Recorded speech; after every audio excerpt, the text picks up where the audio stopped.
Good morning बच्चों। आज हम पत्र लेखन पढ़ने जा रहे हैं। पत्र दो प्रकार के होते हैं, बाहरी पत्र और निजी पत्र। बाहरी पत्र को औपचारिक पत्र भी कहा जाता है और निजी पत्र को अनौपचारिक पत्र कहा जाता है। औपचारिक पत्र वैसे पत्र होते हैं जो स्कूल के विद्यालय के प्रधानाचार्य को, अखबार के संपादक को, पुस्तक विक्रेता को या किसी अधिकारी अर्थात ऑफिसर को लिखा जाता है। जब भी हम स्कूल में, विद्यालय में हमें किसी कारण से अवकाश चाहिए होता है, छुट्टी चाहिए होती है, तो हम विद्यालय के प्रधानाचार्य को पत्र लिखते हैं। वह पत्र औपचारिक पत्र के अंतर्गत आता है। कभी हमें अखबार में कुछ डालने की आवश्यकता होती है तो उसके लिए हम अखबार के संपादक को पत्र लिखते हैं, वह भी औपचारिक पत्र के अंतर्गत आता है। कभी हम नई कक्षा में जाते हैं और हमें पुस्तकें नहीं उपलब्ध हो पाती हैं, तब हम पुस्तक विक्रेता को पत्र लिखते हैं ताकि वह हमें पुस्तक उपलब्ध करवा सके, तो वह पत्र भी औपचारिक पत्र के अंतर्गत आता है। या कभी हमें किसी अधिकारी या ऑफिसर को पत्र लिखने की आवश्यकता होती है तो औपचारिक पत्र के अंतर्गत आता है। अब निजी पत्र देखते हैं। निजी पत्र अनौपचारिक पत्र है। इसमें मित्र, संबंधी, प्रियजनों, परिवार के लोगों, दादा दादी, नाना नानी, भाई बहन आदि को पत्र लिखा जाता है। यह अनौपचारिक पत्र कहलाता है।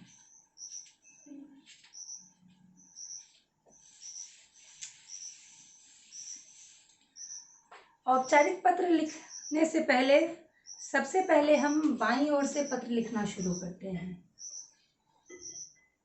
बाईं ओर में हम सबसे पहले प्रधानाचार्य, कार्यालय या विद्यालय का पता लिखते हैं। उसके बाद हम यहाँ पर पता लिखा जाता है, फिर दिनांक लिखा जाता है, फिर हम उसके नीचे पत्र का विषय लिखते हैं।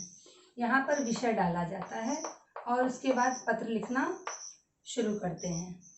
ध्यान रहे, हमेशा पत्र बाईं ओर से ही लिखना शुरू करते हैं।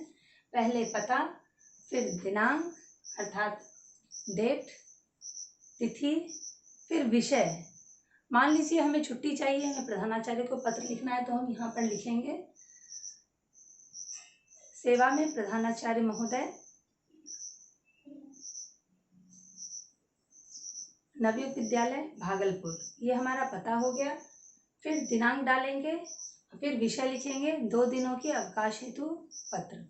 फिर हम पत्र लिखना शुरू करेंगे। जिस व्यक्ति को पत्र लिखा जा रहा है, जब हम जिस भी व्यक्ति को पत्र लिख रहे हैं, अगर वह पुरुष है तो महोदय का प्रयोग करेंगे, अगर वह स्त्री है तो हम महोदया का प्रयोग करेंगे। फिर इसके बाद पत्र का वर्णन करेंगे। अंत में हम, जब पत्र पूरा हो जाएगा तो अंत में हम धन्यवाद, पत्र पूरा होने के बाद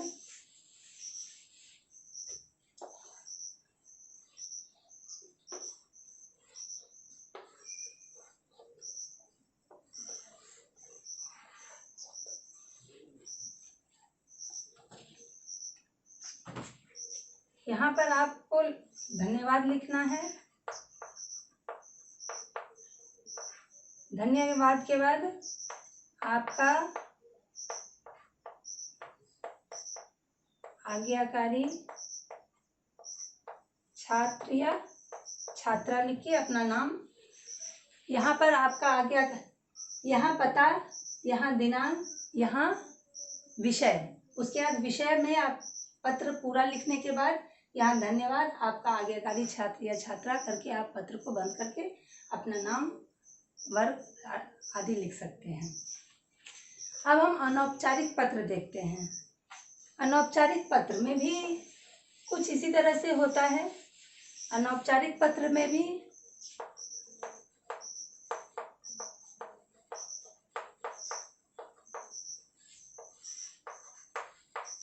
यहाँ पे हमें संबोधन पे ध्यान देना है।